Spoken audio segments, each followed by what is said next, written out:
السلام عليكم ورحمة الله تعالى وبركاته. هذه الوحدة و59 باقي البلوكاج في الطريق ما بين وادرة والداخلة، بلوكاج لاصحاب الماشية، وكنتمناو التدخل ديال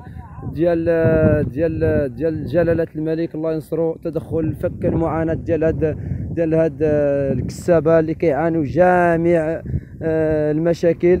هناك جمعية وطنية تطالب بإعادة النظر وحفظ على سلامة هذه الماشية وسلامة المواطن وحقوق المواطن. هناك نقابة وطنية للفلاحين الصغار المهنيين الغابويين تطالب بحقوق المشروعة لهذه الفئة المهمشة، منها السكن، الصحة، التعليم، حرية التنقل، لإعادة النظر في قانون 113 اللي تعرف عدة المشاكل، كيعرقل الطريق وكيقتل الماشية واليوم